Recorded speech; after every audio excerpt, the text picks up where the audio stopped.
ان سے ساری معلومات لی جائے، وہ ان کو کہا جائے کہ قوم کو بالکل سچ اور حقیقت بتاؤ، جو حقیقت ہے، جو سچ ہے۔ پوری دنیا جانتی ہے کہ ہمارے ملک میں کیا الیکشن ہوتے ہیں، کیسے الیکشن ہوتے ہیں۔ آپ میں اگر دم ہے، آپ اتنی باتیں کرتے ہیں تو پھر کھل کے بتاؤ کہ یہ ایسے الیکشن ہوتے ہیں، پھر میں مانوں آپ کو کہ ہاں واقعی آپ سچے صافی ہو۔ خدا کے لیے ٹی ویوں پہ بیٹھ کے کیوں قوم کا وقت ضائع کرتے ہو؟ کیوں لوگوں کو بیوقوف بناتے ہو؟ ٹھیک ہے، آپ لوگوں کی مطلب ہے لگی ہوئی ہیں، لگائی رکھو، اربوں کروڑوں روپے کما رہے ہو کماؤ، لیکن خدا کے لیے اس قوم کو سچ بتاؤ۔ اور پہلی بات یہ ہے، ہمارے ملک کی سیاست کسی سے ڈھکی چھپی نہیں ہے۔ ہمارے ملک کے اندر یہ بھی ہوتا رہے، آج یہ لوگ بولتے نہیں ہیں، حقیقت یہ ہے کہ نواز شریف کو اس وقت اس لیے ہٹایا گیا تھا تاکہ سی پیک مکمل نہ ہو سکے، کیونکہ اس میں دبئی جو ہے وہ پیسہ دے رہا تھا، امریکہ نہیں چاہتا تھا، اسرائیل نہیں چاہتا تھا، بھارت نہیں چاہتا تھا، برطانیہ نہیں چاہتا تھا کہ اس ملک کے اندر سی پیک بن جائے اور یہ چالو ہو جائے اور دبئی کی ویلیو زیرو ہو جائے گی اور یہ ملک جو ہے ترقی کر جائے گا، یہ آئی ایم ایف کے قرضوں سے نکل جائے گا۔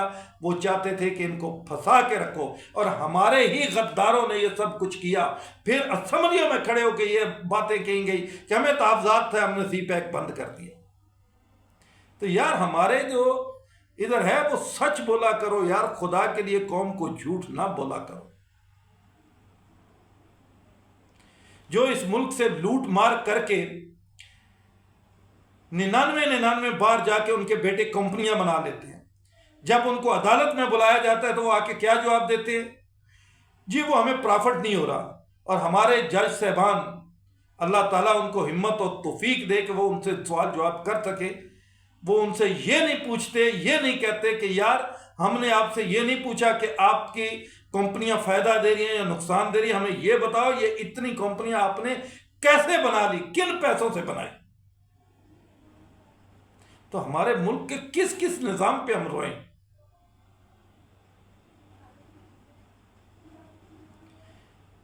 میں اپنے آرمی چیف صاحب سے ہی آج ذانہ اپیل کروں گا کہ خدا کے لیے سب نظاموں کو بھی ایک دفعہ سخت کرو، عدالتی نظام کو بھی اتنا پاورفل بناؤ کہ دنیا کو فیصلے ہوتے ہوئے نظر آئے۔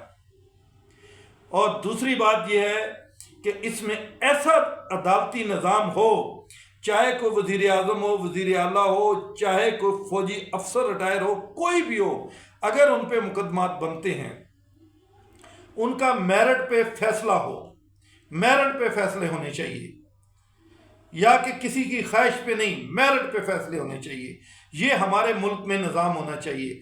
اور میں اپنے ان آرمی چیف صاحب سے یہ توقعات بھی کرتا ہوں، امید بھی کرتا ہوں کہ انشاءاللہ یہ اس ملک کو صحیح راہ پہ انہوں نے ڈالا ہے اور صحیح راہ پہ انشاءاللہ یہ آگے بھی چلائیں گے، اور جتنے بھی غدار ہیں ان کو انشاءاللہ یہ دبوچیں گے۔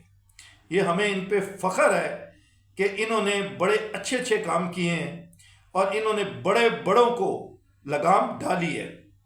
یہ ہم اس بات کو تسلیم کرتے ہیں کہ انہوں نے بہت بڑوں کو بھی لگامیں ڈالی ہیں۔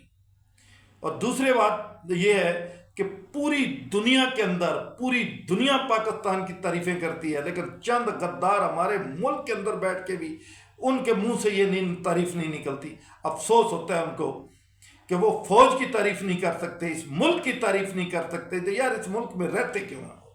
کچھ باہر بیٹھے ہوئے بے غیرت ہیں۔ میں پہلے بھی آرمی چیف صاحب سے اپیل کر چکا ہوں، آج بھی کرتا ہوں کہ جو باہر بیٹھ کے بھونک رہے ہیں پاکستان کے خلاف، ان کو خدا کے لیے لگام ڈالو، ان کو گھسیٹ کے پاکستان میں لاؤ اور ان کو چوکوں پہ لٹکاؤ۔ یہ کیوں پاکستان کے خلاف وہاں باہر بیٹھ کے بکتے ہیں؟ آج پوری دنیا اس بات کو تسلیم کر رہی ہے کہ پاکستان کے آنے والے جو حالات ہیں وہ بہت بہتر ہوں گے، اور آج پاکستان اس مقام پہ پہنچا ہوا ہے جو پہلے نہیں تھا۔ پہلے ہمارا یہ ہوتا تھا کہ ہمیں دفاع کے لیے بھی جہاز امریکہ سے مانگنے ہیں، کسی اور ملک سے مانگنے ہیں، یہ میزائل ہمیں ٹیکنالوجی کس ملک سے لینی ہے۔ لیکن آج الحمدللہ اتنا کچھ ہے پاکستان کے اندر، آج لینے والا نہیں ہے، پاکستان دنیا کو یہ ساری چیزیں دینے والا ملک بن گیا ہے۔ اور آج ہمارے لیے کتنی فخر کی بات ہے، آج ہم سب لوگوں کو تنقیدیں کرنا، سب لوگوں جو بیٹھ کے الٹی سیدھی باتیں کر رہے ہیں، ان سب کو چاہیے گورنمنٹ کو ہاتھ مضبوط کرے، فوج کے ہاتھ مضبوط کرے۔ ہمارا ملک اس ٹائم الحمدللہ ترقی کی راہ پہ چل پڑا ہے۔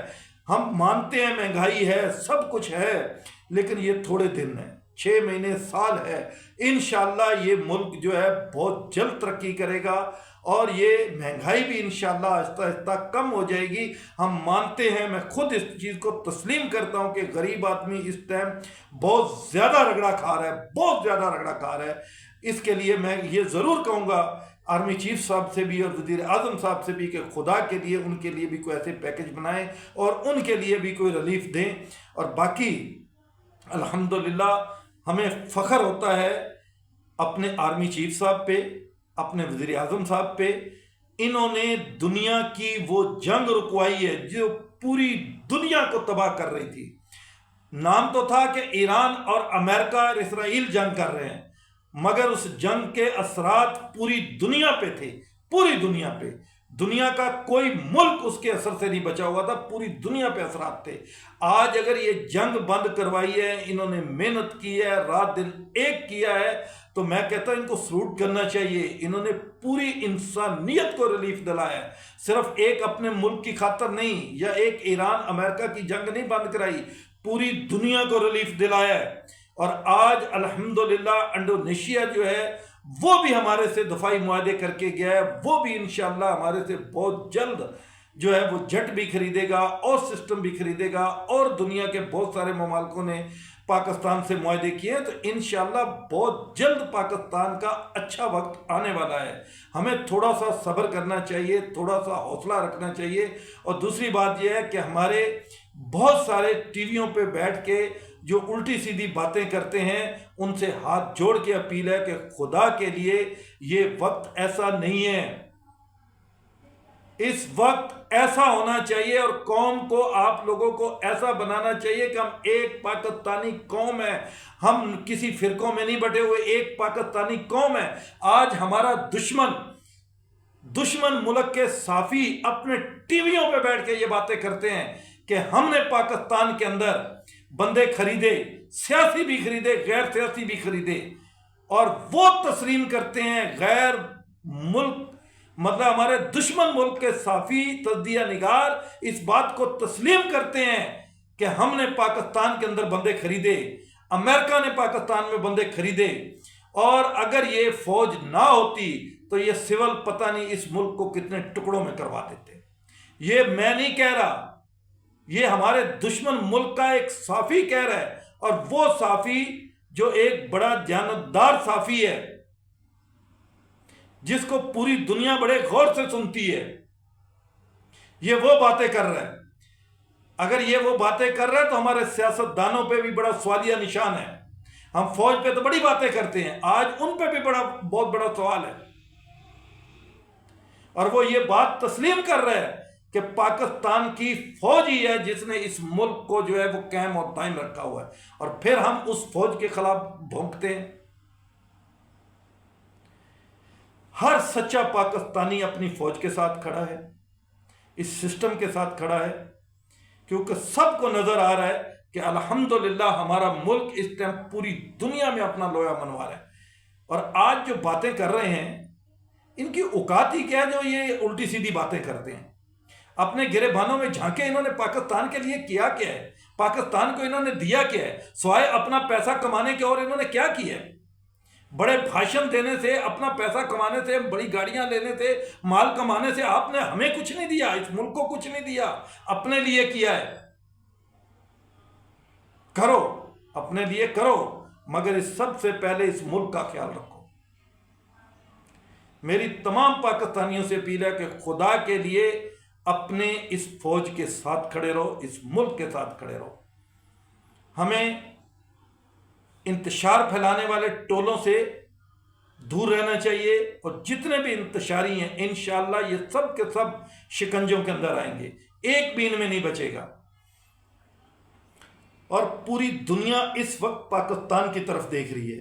سعودیہ نے ہمارے سے دفاعی معاہدے کر لیے ہیں، سعودیہ انشاءاللہ بہت جلد، پورے سعودیہ کا جو ہے وہ کنٹرول پاکستان کے پاس ہوگا۔ امریکہ وہاں سے بالکل چھٹی ہو جائے گی.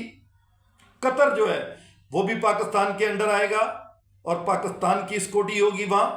اور اس کے بعد آپ دیکھ لینا، آج نہیں، سال نہیں، 1.5 سال میں نہیں، انشاءاللہ بہت جلد لبنان کے اندر بھی پاکستانی فورسز ہوگی.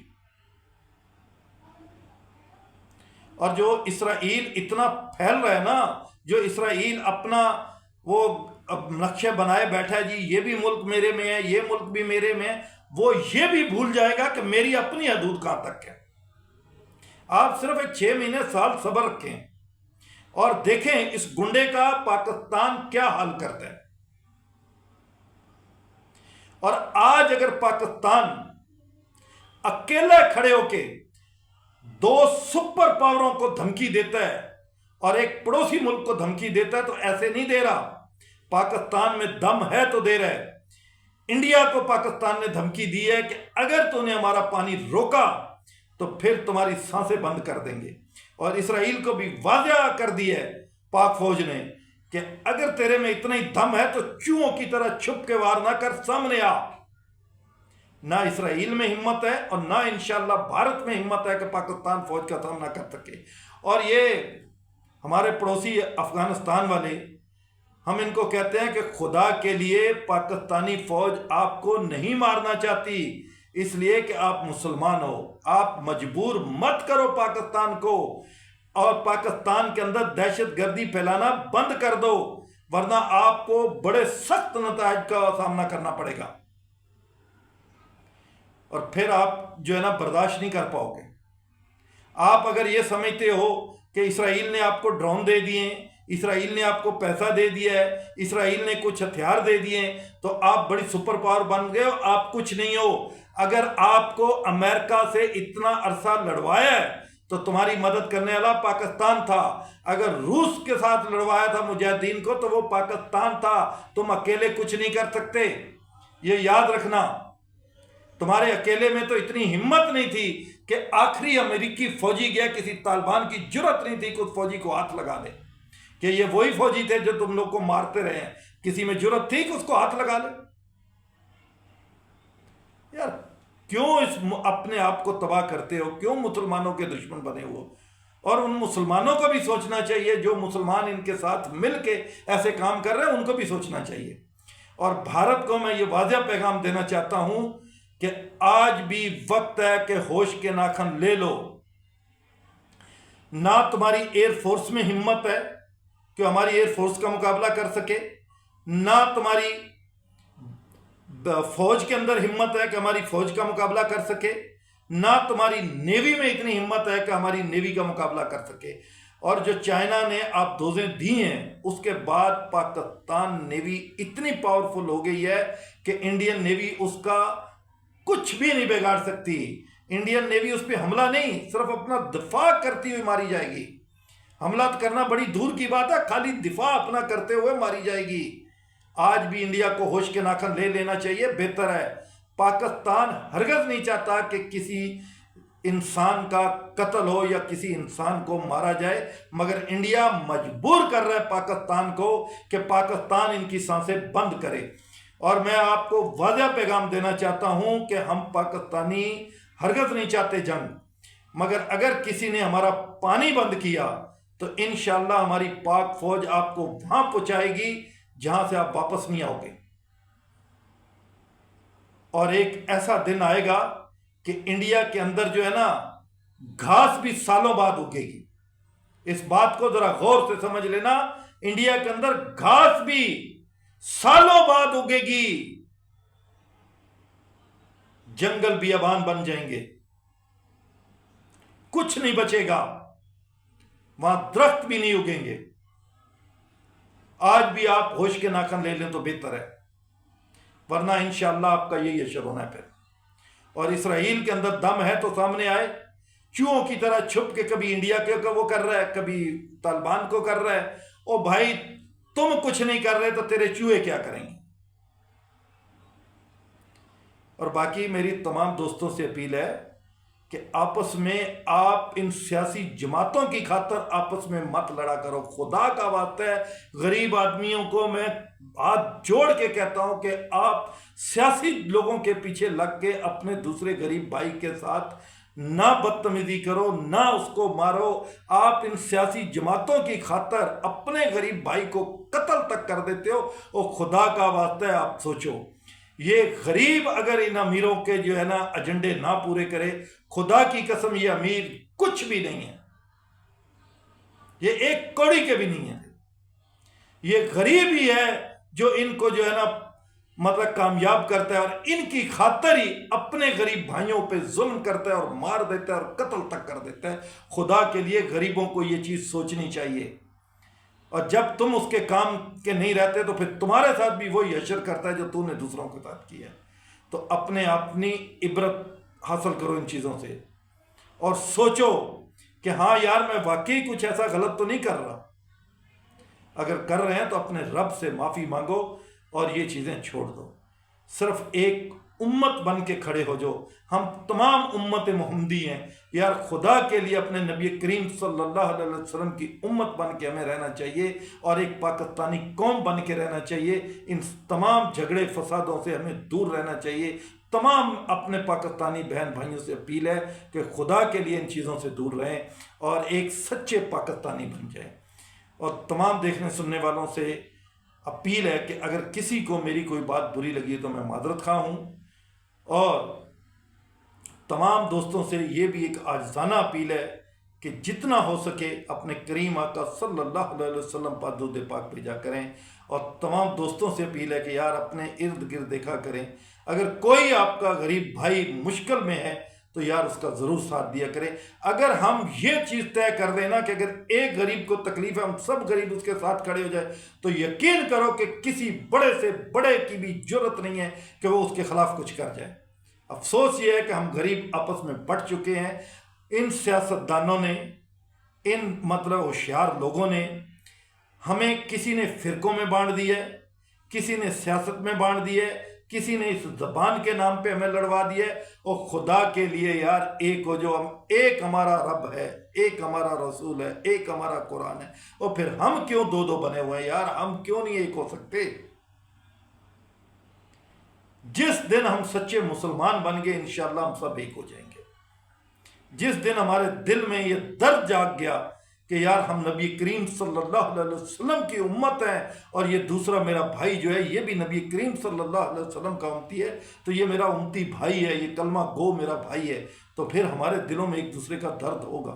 اور خدا کے لیے ہم تمام مسلمانوں کو ایک دوسرے کا درد محسوس کرنا چاہیے. اللہ تبارک و تعالیٰ سے دعا ہے کہ پاک پروردگار تمام پاکستانیوں کو اپنے حفظ و امان میں رکھے، اور دنیا کے تمام مسلمانوں کی حفاظت فرمائے، اور دنیا کے تمام مسلمانوں کو اللہ تعالیٰ ایک امت بنا دے. اور میری دعا ہے اور خواہش ہے کہ دنیا کے تمام مسلمان ایک امت بن جائے، اور ایک امت بن کے پوری دنیا میں ابھرے.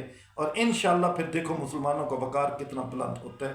اور پاک پروردگار سے دعا ہے کہ اللہ تعالیٰ اپنے حبیب کے صدقے میں اس پاکستان کو تا قیامت سلامت رکھے، اور تا قیامت زندہ باد رکھے. پاک فوج کو تا قیامت زندہ باد رکھے. اللہ تعالیٰ اس ملک کو جو ہے اپنے حفظ و امان میں رکھے. اپنے حبیب کے صدقے میں اللہ اس ملک کی حفاظت فرمانا، اور اس ملک کی سرحدوں کی حفاظت فرمانا. اور یا اللہ جو لوگ غدار ہیں اس ملک کے، اے اللہ ان کو بے نقاب کر دے اور ان کو عبرتناک شکست دے اے پاک پروردگار. اور ہر مسلمان کو اس ملک سے محبت کرنے کی ہمت و توفیق دے. السلام علیکم ورحمۃ اللہ وبرکاتہ.